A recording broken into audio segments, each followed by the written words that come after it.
여러분 안녕하십니까. 오늘은 2020년 10월 23일입니다 이곳은 경주에 있는 동궁과 월지입니다. 월지란 것은 옛날에 안압지죠.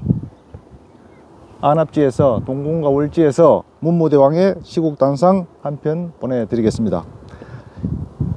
나라를 걱정하는 많은 애국 국민들의 최대 하두는 2020년 3월 9일 제20대 대통령 선거에서 누가 대권을 잡느냐 하는 문제입니다.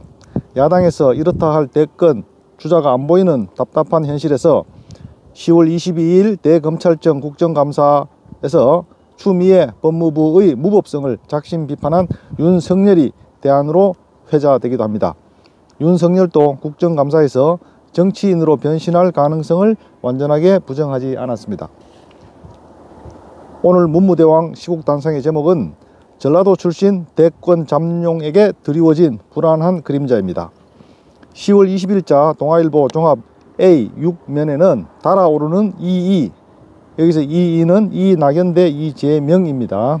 이이 대결 변수는 김경수라는 제목의 머릿기사가 보도됐다.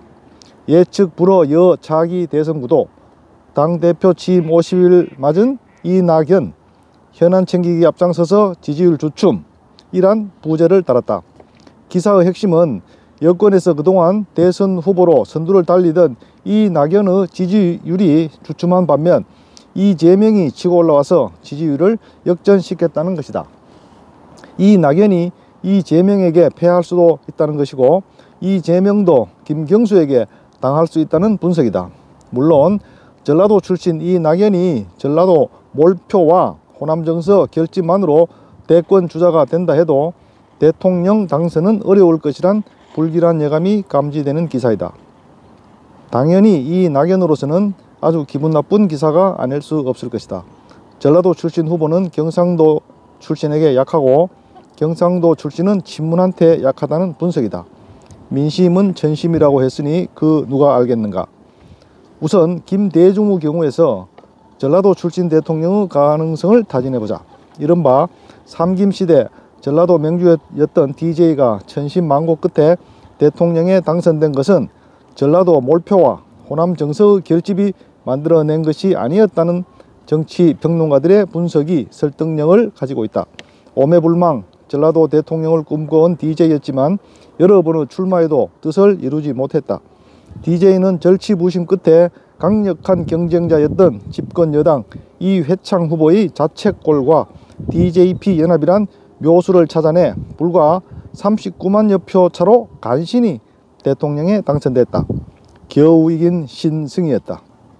당시 현직 대통령 YS가 이회창 후보 측이 제기한 DJ 비자금에 대한 검찰 수사를 중단시켰고 이 인재가 탈당하여 국민신당 후보로 출마하여 보수 성향의 492만 표를 빼앗아간 점, 특히 이회창 후보가 대권을 잡기도 전에 살아있는 권력인 현직 대통령과의 대립각을 세우고 우파 진영의 JP를 비롯한 이기택, 김윤환, 박찬종, 서석재, 김광일 같은 영향력 있는 정치인들을 홀대 방치한 점, 충청 맹주였던 JP가 문을 열어놓고 이회창이 찾아오기를 기다렸지만 이회창이 끝내 외면하자 그 틈새를 비집고 들어간 DJ가 정치 성향이 다른 JP와 이른바 DJP 연합을 성사시킨 점, 이 인재가 중도 하차하지 않도록 세심한 배려를 한 DJ의 작전 등이 주효해서 DJ는 천추의 한을 풀었고 이회창은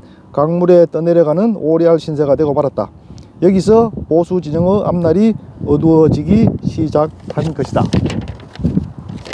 이제 전라도 출신 이낙연에 대해서 살펴보자. 이낙연이 국회의원, 도지사, 국무총리, 서울대, 동아일보 정치부 기자 등등 화려한 스펙을 쌓았다 한들 천하의 DJ를 따라갈 수 있을까? DJ는 전라도 맹주였지만 이낙연은 DJ에 비하면 애송이가 아닌가? 아무리 엉큼하고 능글맞게 자신을 숨기고 기회를 엿보고 있다고 한들 DJ의 천재적 비책과 술수와 명예욕과 정치 공작을 이낙연이 흉내라도 낼 수 있을지 의문이다. 흔히들 영호남 지역 감정을 한국 선거의 병폐라고 지적한다. 이 같은 지역 감정은 어느 한쪽이 풀린다고 해서 해결되는 것이 아니다. 양쪽이 함께 풀어나가야 한다. 전라도는 아직도 몰표로 똘똘 뭉쳐있고 경상도는 벌써 실타래가 풀린 형국이다. 역대 각급 선거 결과가 입증하고 있다. 경상도에서는 더불어민주당 시장 군수와 광역 자치단체장 국회의원이 다수 선출됐다. 그러나 전라도에선 아직도 철옹성이다.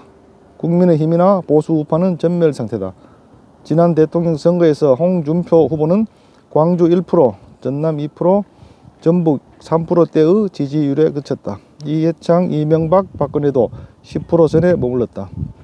그런데도 김부겸 같은 자는 경상도에서 더불어민주당이 40% 이상 득표해야 한다고 주장했다. 경상도 정치인이 경상도 사람을 핫바지 취급을 하고 있다.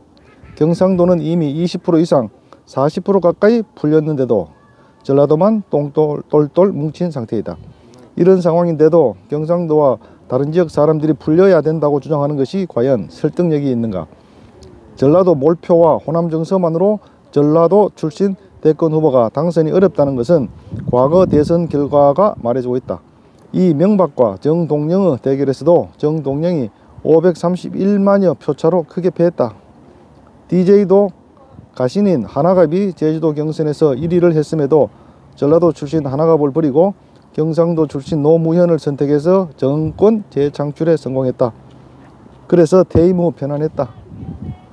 전라도 사람들과 정치인들이 철옹성을 이루고 있는 상태에서 비호남권 사람들에게 호남 출신 후보를 지지해달라고 말하는 것은 설득력이 없다. 전라도가 풀리지 않으면 비호남권 사람들도 쉽게 풀리지 않을 것 같지 않은가? 전라도 출신 대권 잠룡들이 가장 먼저 해야 할 일은 전라도 철옹성을 허무는 것부터 급선무가 아닐까? 이 낙연이 어려우면 살살이형 정세균이 히든카드라는 설도 있다. 서울시장 후보 인물이 마땅치 않으니 정세균이 거론되고 정세균은 서울시장보다는 고향시장 군수나 하겠다는 보도도 있다. 정세균이 약방 감초가 아닌 이상 그렇게 값없이 놀아나지는 않을 것으로 본다. 전라도 출신 대권 잠룡들에게 드리워진 불안한 장막이 맑게 그칠 날이 오기를 바란다. 2020년 10월 23일 경주 동궁과 울지에서 보내드린 문무대왕의 시국 난상이었습니다. 감사합니다.